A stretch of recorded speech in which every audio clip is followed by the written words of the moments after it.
بسم اللہ الرحمن الرحیم۔ شروع اللہ کے نام سے جو بے حد مہربان نہایت رحم والا ہے۔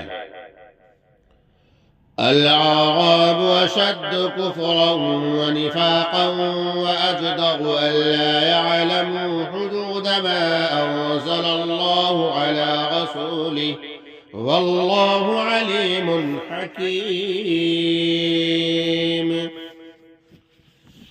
ان منافقین میں جو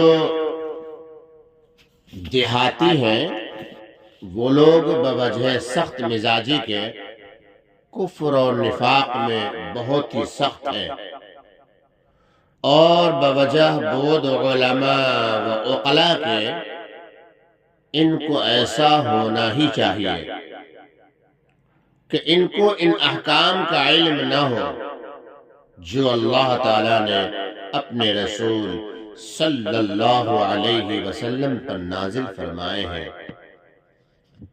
کیونکہ جب جاننے والوں سے دور دور رہیں گے تو ان کا جاہل رہنا تو اس کا لازمی نتیجہ ہے، اور اسی وجہ سے مزاج میں سختی اور مجموعے سے کفر و نفاق میں شدت ہوگی۔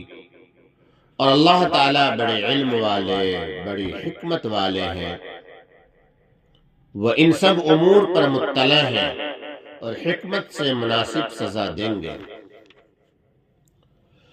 ومن الأعراب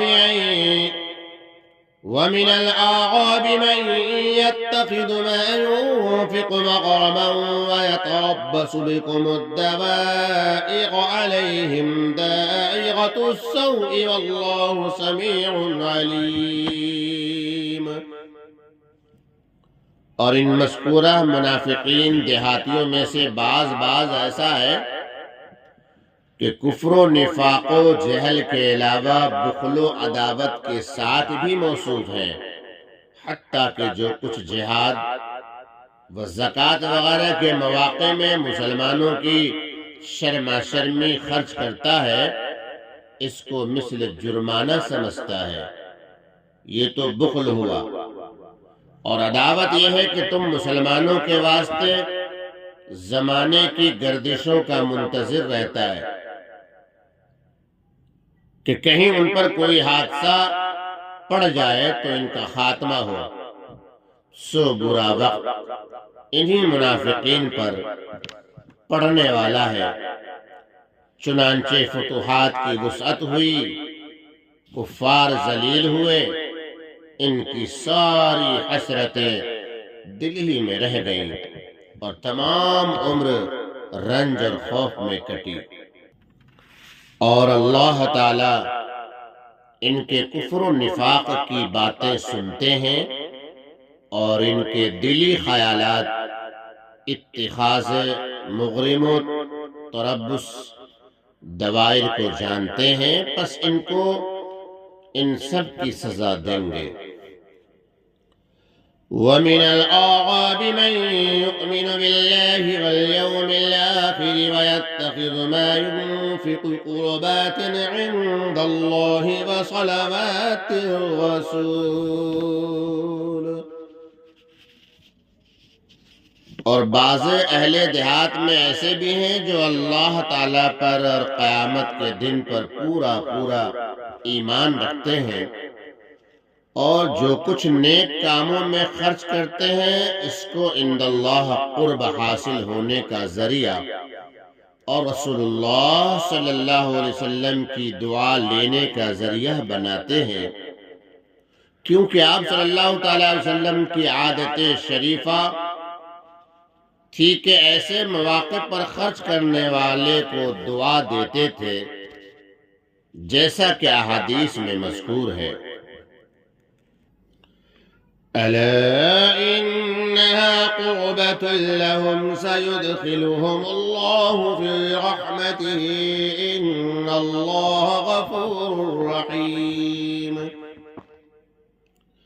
یاد رکھو کہ ان کا یہ خرچ کرنا بے شک ان لوگوں کے لیے موجب قربت عند اللہ ہے اور دعا کا ہونا تو یہ خود دیکھ سن لیتے ہیں، اس کی خبر دینے کی ضرورت نہ تھی، اور وہ قرب یہ ہے کہ ضرور ان کو اللہ تعالی اپنی خاص رحمت میں داخل کر لیں گے، کیونکہ اللہ تعالی بڑی مغفرت والے رحمت والے ہیں، پس ان کی لغزشیں معاف کر کے اپنی رحمت میں لے لیں گے۔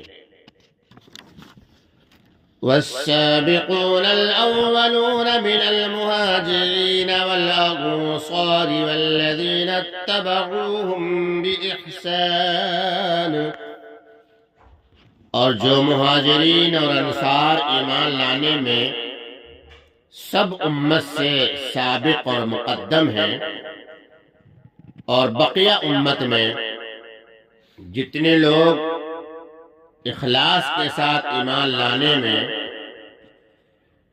ان کے پیروں ہیں،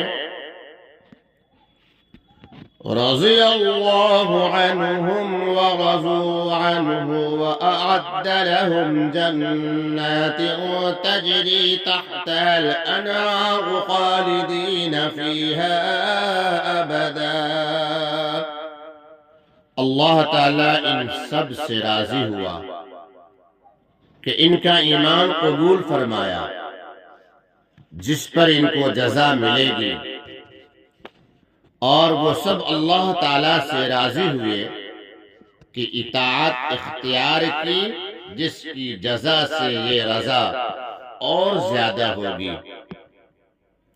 اور اللہ تعالیٰ نے ان کے لیے ایسے باغ تیار کر رکھے ہیں جن کے نیچے نہریں جاری ہوں گی، جن میں ہمیشہ ہمیشہ رہیں گے۔ ذَلِكَ الْفَوْزُ الْعَظِيمُ، اور یہ بڑی کامیابی ہے۔ وَمِمَّنْ حَوْلَكُمْ مِنَ الْأَعْرَابِ مُنَافِقُونَ وَمِنْ أَهْلِ الْمَدِينَةِ مَرَدُوا عَلَى النِّفَاقِ لَا تَعْلَمُهُمْ، اور کچھ تمہارے گرد و پیش والوں میں اور کچھ مدینہ والوں میں ایسے منافق ہیں کہ نفاق کی حد کمال پر ایسے پہنچے ہوئے ہیں کہ آپ بھی ان کو نہیں جانتے کہ یہ منافق ہیں۔ لا تعلمهم نحن نعلمهم سنعذبهم مرتين ثم يردون إلى عذاب عظيم، کہ آپ بھی ان کو نہیں جانتے کہ یہ منافق ہیں، بس ان کو ہم ہی جانتے ہیں۔ ہم ان کو دوسرے منافقین کی نسبت آخرت سے پہلے بھی دوہری سزا دیں گے، ایک نفاق کی، دوسرے کمال نفاق کی، اور پھر آخرت میں بھی وہ بڑے بھاری عذاب یعنی جہنم مع خلود دائمی کی طرف بھیجے جائیں گے۔ وآخرون اعترفوا بذنوبهم خلطوا عملا صالحا وآخر سيئا، اور کچھ اور لوگ ہیں جو اپنی خطا کے مقر ہو گئے، جنہوں نے ملے جلے اعمال کیے تھے، یعنی اپنی خطا کا اقرار کر لیا۔ جنہوں نے ملے جلے عمل کیے تھے، کچھ بھلے جیسے اعتراف جس کا منشا ندامت ہے اور یہی توبہ ہے، اور جیسے اور غزوات جو پہلے ہو چکے ہیں، غرض یہ کام تو اچھے کیے اور کچھ برے کیے، جیسے تخلف بلا عذر۔ عسى الله أن يتوب عليهم إن الله غفور الرحیم۔ سو اللہ تعالیٰ سے امید یعنی ان کا وعدہ ہے کہ ان کے حال پر رحمت کے ساتھ توجہ فرمائیں، یعنی توبہ قبول کر لیں۔ بلا شبہ اللہ تعالیٰ بڑی مغفرت والے، بڑی رحمت والے ہیں۔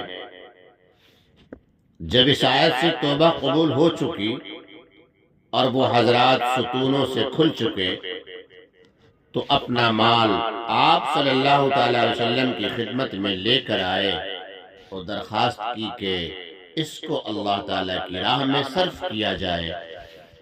تو ارشاد ہوا خذ من اموالهم صدقة تطهرهم وتزكيهم بها وصل عليهم۔ آپ ان کے مالوں میں سے صدقہ جس کو یہ لائے ہیں لے لیجئے، جس کے لینے کے ذریعے سے آپ ان کو گناہ کے آثار سے پاک صاف کر دیں گے۔ ان صلاتك سکن لهم واللہ سمیع علیم۔ اور جب آپ لے لیں تو ان کے لیے دعا کیجئے، بلا شبہ آپ کی دعا ان کے لیے موجب اطمینان قلب ہے، اور اللہ تعالیٰ ان کے اعتراف کو خوب سنتے ہیں اور ان کی ندامت کو خوب جانتے ہیں۔ اس لیے ان کے اخلاص کو دیکھ کر آپ صلی اللہ تعالیٰ علیہ وسلم کو یہ احکام دیے گئے۔ ان اعمال صالحہ مذکورہ یعنی توبہ و ندامت اور انفاق فی الخیر کی ترغیب یعنی نیک کام میں خرچ کرنے کی ترغیب، اور اعمال سیئہ مثل تخلف وغیرہ سے آئندہ کے لیے ترغیب ہے، پس اول ترغیب ہے۔